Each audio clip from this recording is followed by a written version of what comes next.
I was sitting at my computer a while back deciding which video was going to be next up on the channel and what game I was going to talk about next.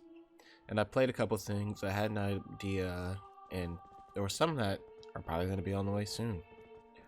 But I always kept going back to this game because this game changes the way that I look at video games. It changes what I look for, what I like, what I don't like.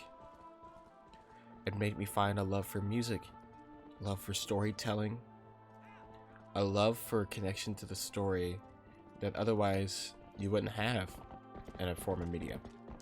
Some people don't always like this game, but hopefully today we can talk about why I love it and why maybe you should love it too. This is The Legend of Zelda, Twilight Princess.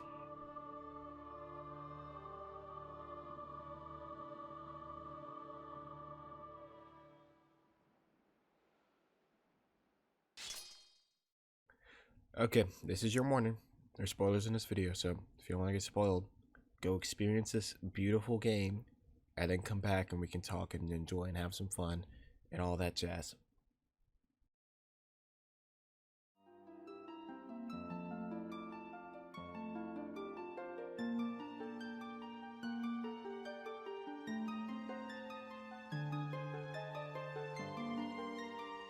So those of you who are watching the video, you can already tell which version of the game I'm playing, but there are 3 versions of this game that exist on the planet.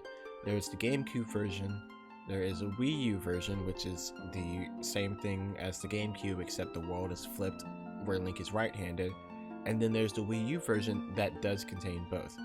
The only problem with that is the Wii U version, or only way to play the Wii version of the map is by playing in hero mode, so either you can play in hero mode and take less damage, or you can play in regular mode and just have to get used to the world flip. I just elected for the Wii U one because it looks the best right now. It's the most newest one, unless by the time this video comes out Nintendo decides to release a Wii U port of Twilight Princess on the Switch. Chances of that happening are very, very slim, but either way, my point moves on.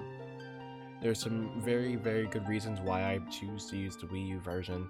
Of course, there's always the thing about the bloopy. I'll show you a clip of what's going on with that.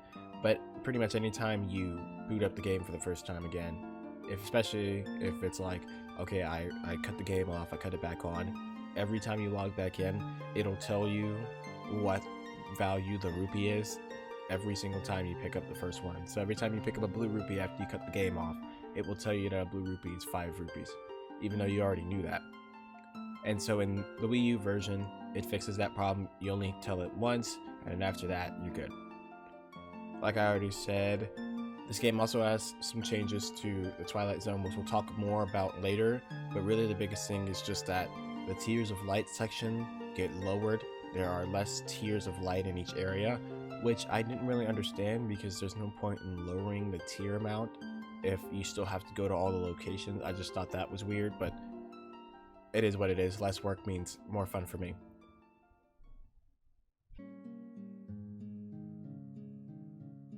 The first thing I want to talk about is story. I think this game has one of the best stories in all of the Zelda series, because this is not a story of Link just happened to do things because he's the destined hero. When we first meet Link and you first spend the first couple hours with him, you see that Link is just a farm boy. He's living on this farm that's far away from the main castle. He's living with his family and friends. He's got a job working at the ranch. He's got a girlfriend that takes care of his horse. You know, he's got a life before this, and he had really no aspirations of becoming a hero. Then you soon find out that you are the one that's being sent to Hyrule Castle to go deliver a gift to the queen or the king of Hyrule. And from then on, it just kind of sets you off on this adventure. Before you leave, you find out that your town has been invaded by raiders. Your girlfriend has been taken. The kids around the village all gone. And you wake up to see nobody in sight. You go to chase him, and you look up, you see this giant wall of Twilight. And Link is speechless. The music shows exactly how Link feels in this moment. The idea of looking up and being towered by this giant pillar of darkness. And then it pulls you in. From then on, Link's story is never the same. He finds out that he can turn into a wolf by entering the Twilight. He realizes that the world is in peril and it needs his help. This Link doesn't just do it because he's the hero. This Link does it because he wants to save those he cares about the most. He wants to save Ilia, the children. He wants to help wherever he can. That is this Link. And very few other Links really establish this well. They don't do a good job of establishing that Link is not on this just for the sake of doing it for Destiny. Link goes on these adventures because there's something that ties him to it. And that's what I love about the intro. Many people go off and say the intro is bland, it's boring, it takes too long, da da da da da da. But that is the exact point it's getting at. It's setting up the world so that way you understand that Link is just a normal guy. He has chores to do. He helps around the village. He's got stuff that everybody else does. Nothing has been different for him until this happens. And so by making you do all the mundane stuff instead of watching a cutscene, you feel it. You as a player understand that Link is doing boring stuff, because I am doing boring stuff, and I really appreciate that, because it makes the payoff of all of the crazy stuff that happens right after it feel so much more rewarding. Because now that you've gone through all of the boring stuff, you get smacked in the face by this new adventure in front of you, and all you want to do is continue to play. All you want to do is find out more about what this game has to offer.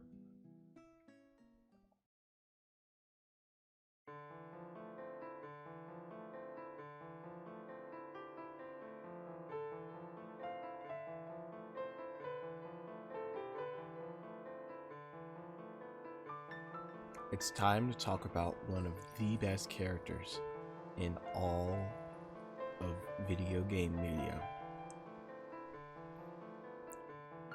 Midna is one of those characters that everyone can connect to because they can relate to her. This is real feelings that you feel. When you first meet Midna, a lot of us are like Link. We're very complacent. We don't want to deal with her. We're worried about what she may do to us, or what her plans may be, or what her ideas or thoughts are going to do to us, because we are just still scared of all the stuff that's going on with the Twilight. And as we begin our partnership, Link is still not complacent. Link is still kind of off-put by her. He doesn't trust her just as much as any of us will. But what makes Midna so special is that as the game progresses, she grows more fond of Link and of the world that he lives in as well. The sarcastic comments disappear, and it gets replaced with actually helpful dialogue, where Midna wants Link to actually succeed rather than just to get what she wants. When she first partners up with Link, she just wants her kingdom back. She wants her body back, and she sees Link and realizes that he may be the vehicle for her success. And so he uses her as much as she can so she can get what she wants. But as the story progresses, she realizes that there's more to this situation than just getting her body back, getting her kingdom back. This is about helping everybody to be the best that they can possibly be. She stops Link in the desert to fully explain the extent of what her intentions are, because she feels that Link has earned that, and it's unfair to keep dragging him along for something that she's not even 100% honest about. And that is such a humbling moment, because it shows that just because Midna is this snarky person who likes to make shy comments and likes to mess with Link, she's still scared. She still has feelings, emotions like everybody else. She worries about her people. She worries about her friends, her family. She worries like everyone else. And sometimes when you're worried and trying to make good decisions, sometimes you don't make the right ones. Sometimes you make things that aren't good. You make bad decisions. But that's just the nature of everything. Every time we make a decision, it's not always going to work out for us. Every time we say something doesn't mean that it's going to work out. Doesn't mean that everything's going to fix itself. But that's okay. Because Midna grows, she learns, she overcomes. She understands the mistakes in the past that she's done, and she uses that to better herself. She learns that eventually her power has always been there, and by truly believing in herself and using it to its full potential, she has the power to not only change, but to build, to make something new, to create something better. And I think that's awesome. And Midna is not the only one in this game. Link is like that too. I really appreciate Link in this game because everyone says Link is the edgiest version in this. This is the edgy Link. But honestly, I feel like it's the exact opposite. I think this Link is the most caring and the nicest Link that we see. Because everyone likes to bring up, you know, the artwork, some of the combat faces. But I'm showing right now pictures and clips of Link being happy. That half smile he always gives, the enjoyment he gets when he opens a chest. Most Links are just like, yay, I got something out of a chest. But this Link is genuinely happy. He smiles every time he opens a chest. This Link, whenever he sees the kids, he just bursts open with a smile and enjoyment. The looks on his face when he finally emerges in Kakariko and the kids come to greet him. It's a different feeling. I don't think anything can really explain how that feels inside. That expression is one that people with children really understand the most. The look of proudness, the look of joy, contentment, happiness. I see that in Link all the time, and I really appreciate it because it makes it feel like Link is earning this adventure. This adventure isn't just for him. He's doing this for those moments in his life, so that everyone can feel the way he feels, or have the experiences he gets to have. Let's talk about Zant. Zant is one of my favorite villains, but I feel like he has still lost some potential in what happened with his character. Now, people complain because this game ends like this. You find out that Zant is not really that powerful. He was just a character used by Ganondorf to get back into the living world again. But the thing is I don't mind that idea at all. I think Ganondorf as a figure in the back head is really, really good. I actually really appreciate it. And what they could have done, and I think would have worked better, is you focus on, yes, Zant is still the main bad guy, but Ganondorf is still there. You fight Zant in the Palace of Twilight. But here's what you could do. You can, instead of letting him die there, you defeat Zant there. But then right before you finish Zant off, Ganondorf's hidden power within him emerges. And you see that Ganondorf has been fueling him. And so even though Ganondorf isn't fully alive yet, he's still there. And the power of the Triforce of Power is still within him.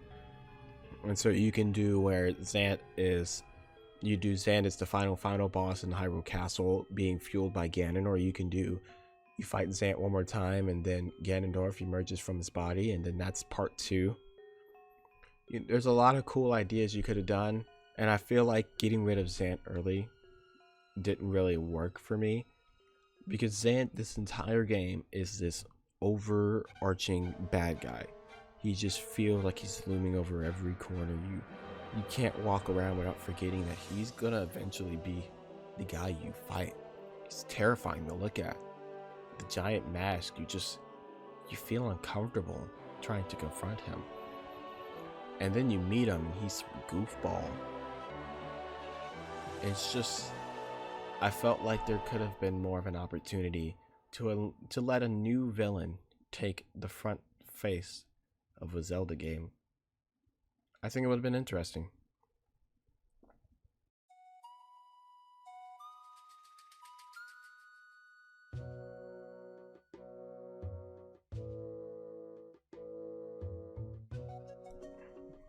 The dungeons in this game, I think these are my favorite themed dungeons in most of the Zelda series. I'm not saying it's the best puzzle-wise, we'll get to each of those in a second, but theming-wise, I think this is some of the coolest dungeons that we've seen in a video game.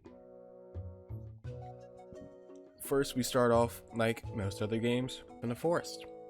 You know, we have our regular forest temple, but this one I think is interesting because instead of there being regular locked doors like in the rest of the game, this game functions differently, where the monkeys are really the keys to each section.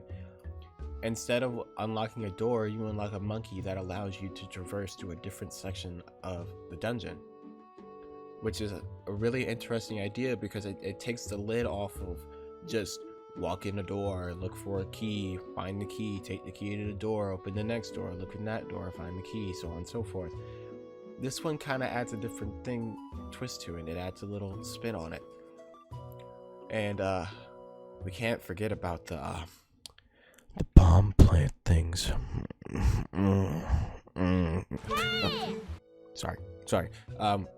This one has one of my favorite mini bosses in the series, where the mini boss is a bigger monkey who has been infected by a bug or an insect, and he has a boomerang that he throws at you, and you're supposed to run around, hit the pillars, and knock him off his podium and smack him on the hiney with your sword.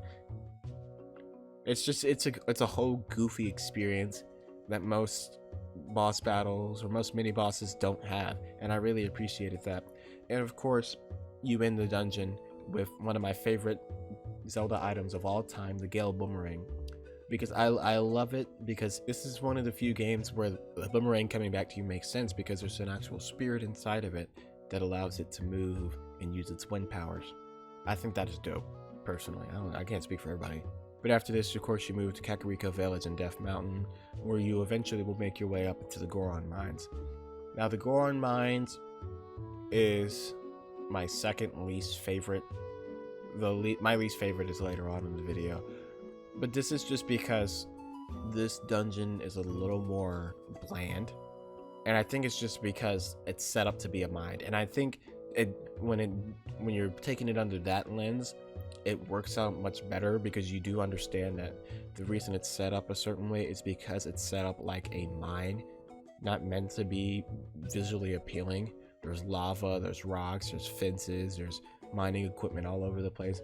It's not made to be beautiful, it's made to be functional, and it does a great job of showing that. I love how they bring in the iron boots as a mechanic. The iron boots will of course get you in there, but there are parts where there are magnetized beams where you have to use your iron boots to attach to it and fling across the room to reach whatever thing. And I also appreciate how the iron boots will let you hang from the ceiling, because if they're magnetized, why wouldn't they hang from the ceiling at that point? I think it's really interesting how there are sections of the map that you once walked through on the ground, and then you come back through with your magnetized boots on the ceiling to see a different part or look at a different angle. And I also appreciate that they took the time to animate Link's cap effects, to where whenever Link is flipped upside down or at the bottom of something, or when he's falling or something, his cap will move with it. And it's really appreciated, because most of the other games beforehand didn't do a really good job about it, and this is the first one that does. Then we get to one of the cooler dungeons of this game, the Lake Bed Temple in Lake Hylia. This dungeon is a kicker.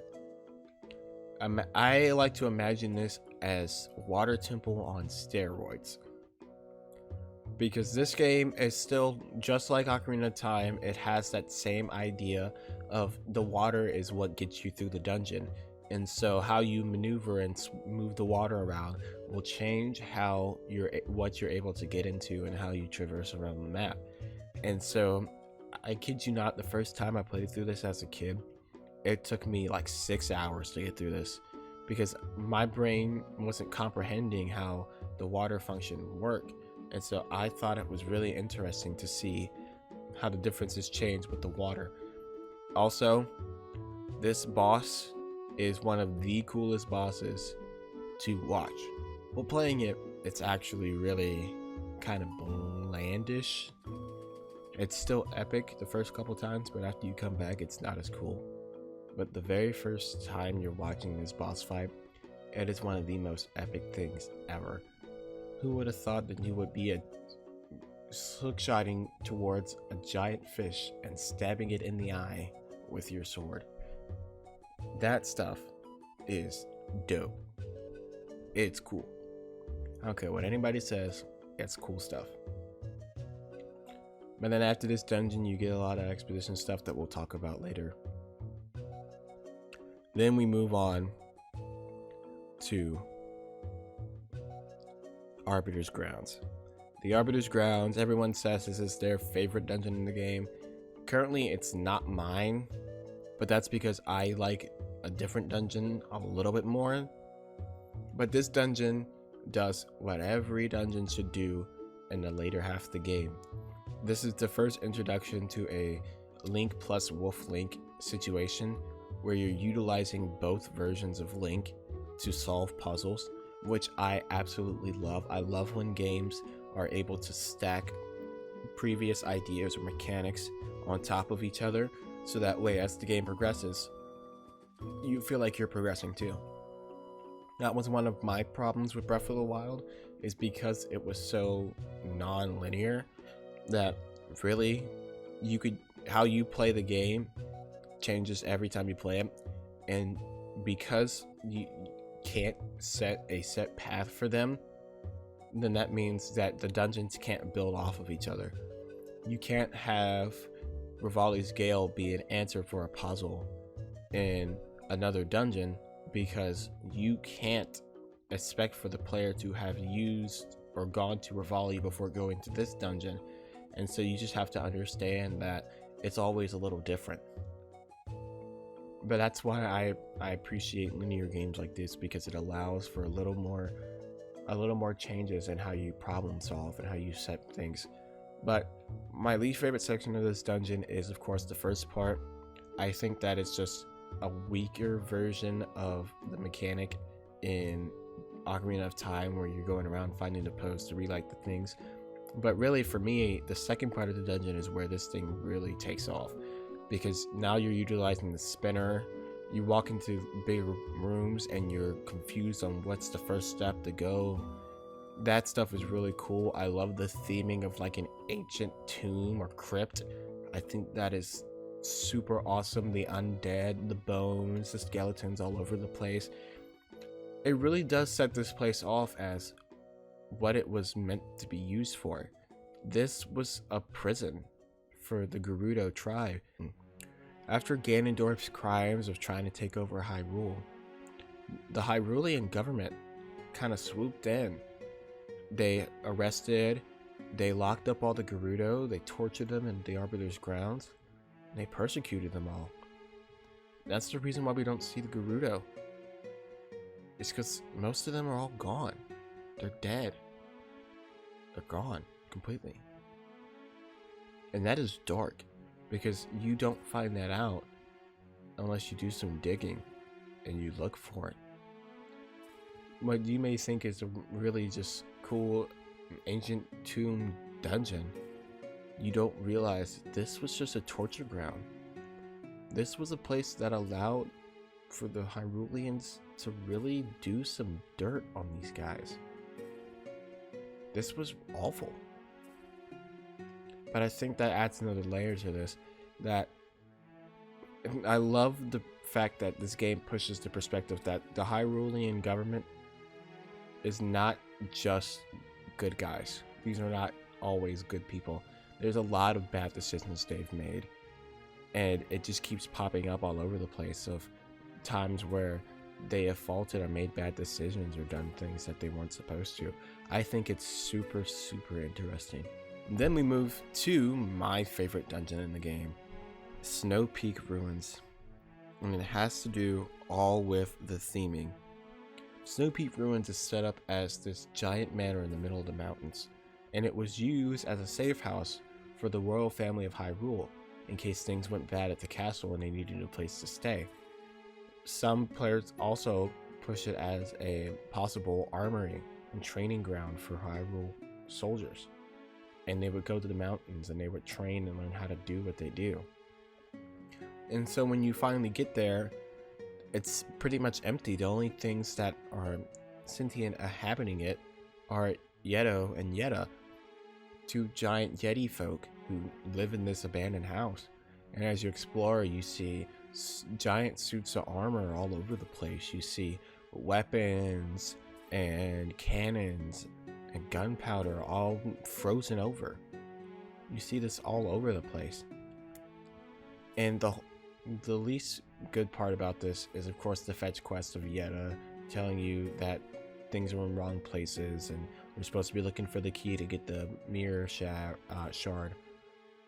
But it's just the atmosphere, the music of this area is just beautiful.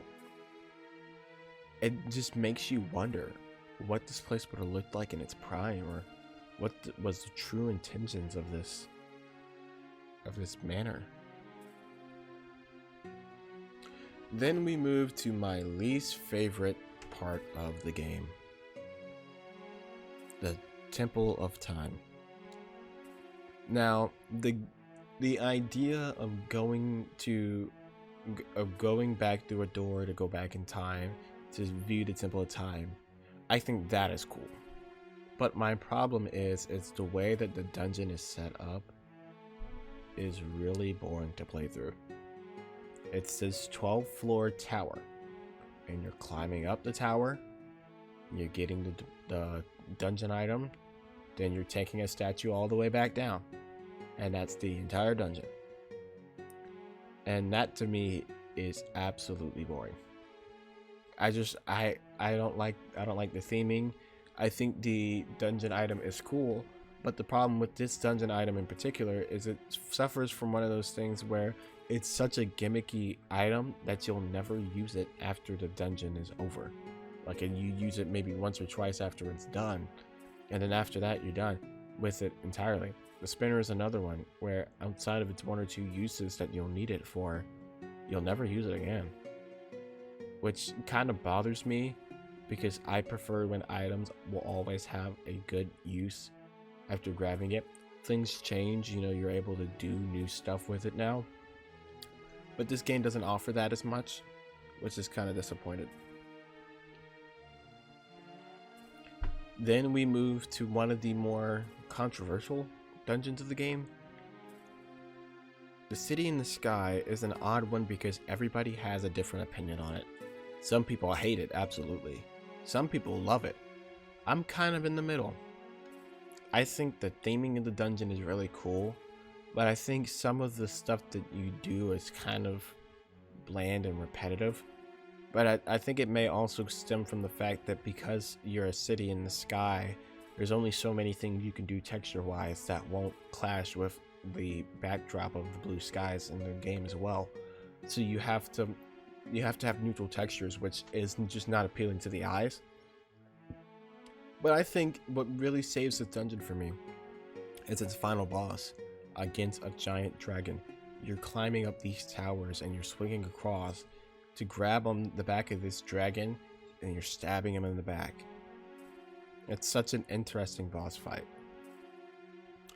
And then we get to the last dungeon of the game, which is Hyrule Castle. And I think people crap on this dungeon too much. I think people are way too hard on this dungeon for what it is. And I really appreciate this dungeon because it functions well to what you would feel walking into a castle you've never been at before. Pretty much, you start this dungeon, you walk in the front gate, and the game doesn't tell you where to go. It's just open. You can either continue to explore in this courtyard, you can go to the courtyard to the left, the courtyard to the right. You can try going inside and seeing what you're looking for.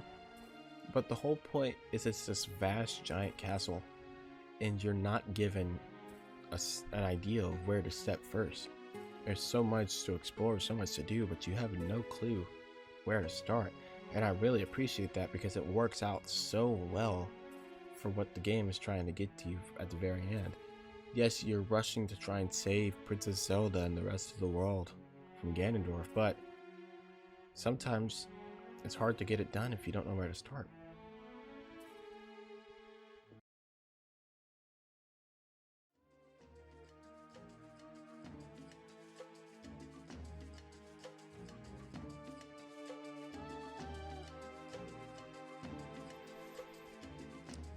Let's talk about some gameplay. So, the gameplay in this game, it's something. A lot of people complain because it's just an extension of the same gameplay we've got in Ocarina of Time and in Wind Waker. And I agree, it is an extension of that, but I feel like this game is the best that it gets before they try and change anything. You see, it takes what we already know, press button to slice, blah blah blah blah blah blah, but then it elaborates on what was added in Wind Waker with the different moveset that you can have, except this time instead of making a reaction button, they give you the ability to choose whatever abilities you want to use. But if you want to do a jumping spin attack after rolling after somebody, you can do that. You just have to learn it from one of the best characters in this game, the Hero Shade. Now, the Hero Shade is a very, very cool character because the point of his character is that he is a past Link, and by doing further research, you can find out that he is actually Link from Ocarina of Time. The Link that goes to Majora's Mask and comes back, that Link is the Link that is teaching you now. And it makes it so much more impactful when he talks about how you may have the spirit of the hero, but your skills with the sword are just not there. And I really appreciate that because it shows how far that Link has gone and how much he wants to teach this Link how to be a better version of himself. And so you find his version of his wolf around, you sing a song with him, and then you get to go train with him. And he'll teach you different moves. He'll teach you how to do a shield attack, how to do the finishing blow, and all that stuff. My only problem with it is that it can still be almost completely optional. There's only one move that you have to get because you need it to complete the game, and that's the final blow. Once you get that, all the other moves are just not necessary. So the problem is you can't make any characters that rely on having those abilities. Since you didn't force the player to go through and get all of the moves, you can't create enemies that require you to use them on them. Which is such a letdown because what you could have done is made really, really good enemies that are hard to fight and require some time, some patience, and some skill to defeat. But you take that away because you made the optional battle optional. Other than combat, the game controls fairly well. It's very, very fluid. This Link is probably one of the best that it's been. His items are just as good as they've been in any other game. Of course, you got your regular bow, you got a hook shot, you got all that stuff, but you get some cool things too. You get a ball and chain, you get a spinner, you get 2 hook shots. Who would have thought you got 2 hook shots in a video game? The Dominion Rod, which allows you to take control of robots and statues. It's just cool stuff. I'm not gonna lie. Then there's Coco. I think this thing speaks for itself. I mean, Look at it. God, we're talking about the thing of nightmares right there. This thing is disgusting looking. But he's the ability that allows you to switch in and out of dungeons. So if you're in a dungeon and you're like, I need new lantern oil and I can't find any, then you can use him to leave and come back and go buy lantern oil and come back and burn whatever you needed, which I really appreciate.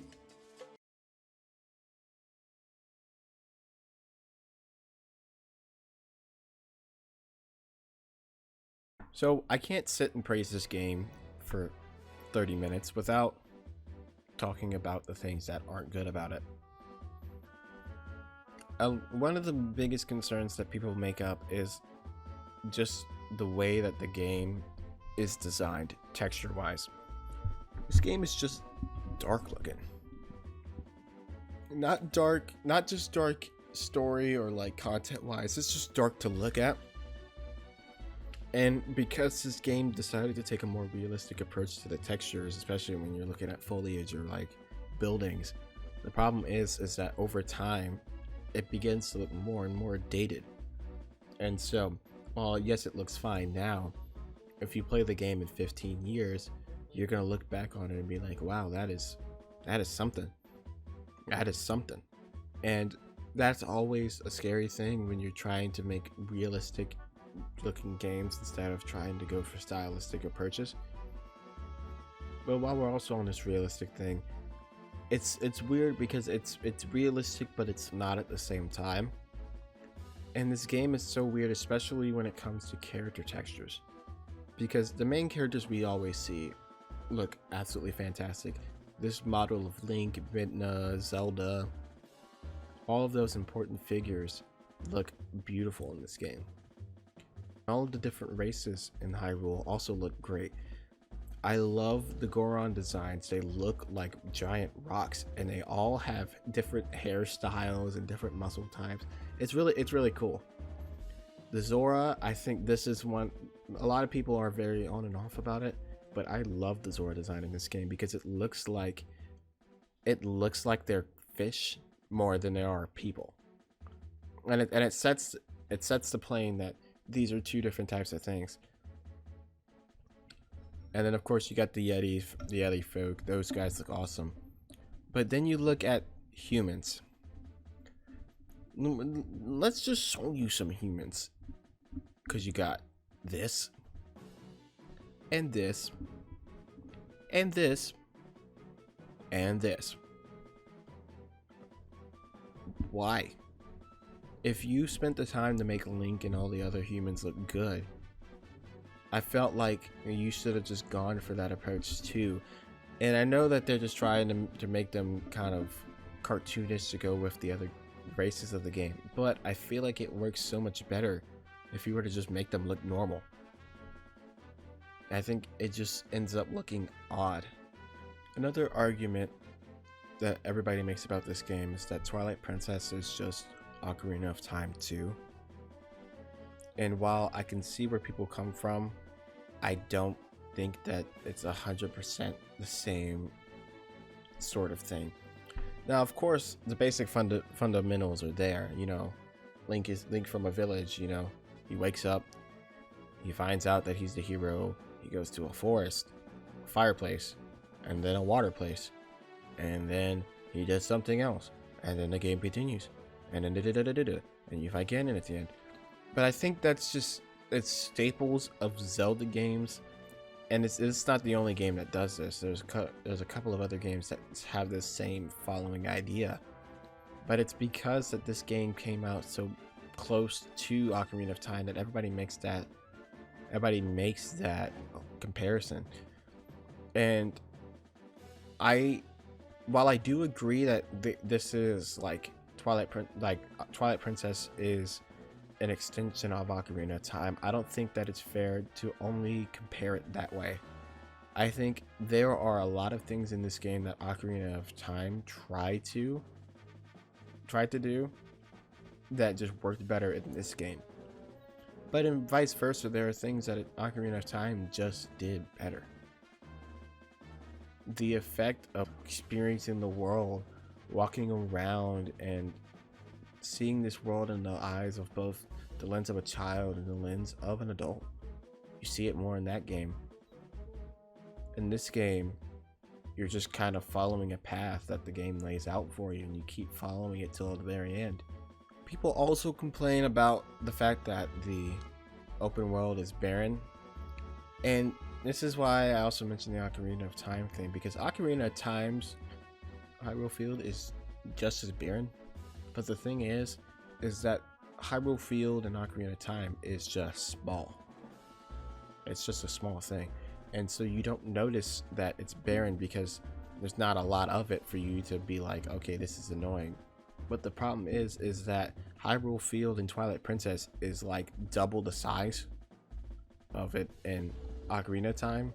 So you look at it and you're like, this is huge open field, and you don't really do anything in it. You know what I mean? It's a lot of ground to cover, and it makes it so that it's pretty much almost impossible to walk around without a horse. In Ocarina of Time, you could still travel without a horse and be perfectly fine, but this game, it's so big that without Epona or without using Wolf Link, it's a pain to get through. There's a lot of running to do. The music. Most other games, I won't usually talk about this as badly, or like I won't emphasize it, I'll just be playing it in the background, but this game has some of the most beautiful tracks ever. And I think one of my biggest complaints is that it's all MIDI. None of this was done by an orchestra. They didn't get a group to come in and actually record the music. They plugged it in MIDI. And the music is beautiful in just MIDI, so I wonder what it would feel like to have this music as an actual thing. To make this music and play it with an actual ensemble, it would absolutely change the way this game sounds. For example, whenever I think about this game, I always think about Kakariko is Saved. The track that plays once you save Colin from King Boblin.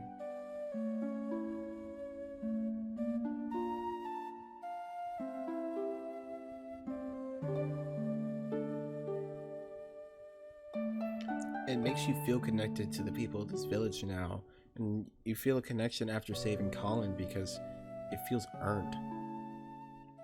It feels like it's something you connect to. But in vice versa, I love all of the Twilight music. Take a listen.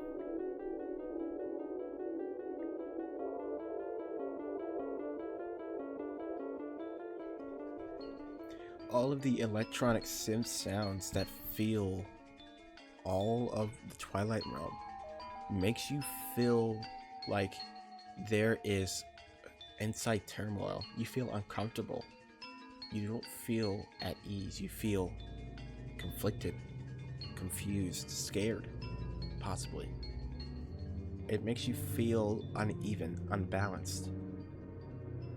There's no real center of key or no real center of time. It's just kind of synthetic, kind of meshed together. I love it because the battling theme in most of the Twilight Beast gives off this feeling of if somebody just walked up to the piano and started banging on random keys. It just feels so weird because when you look at the way the enemies are moving too, you can see it. You can see that in them. And I think that's so cool how the music accurately depicts how you feel as a character, as a person.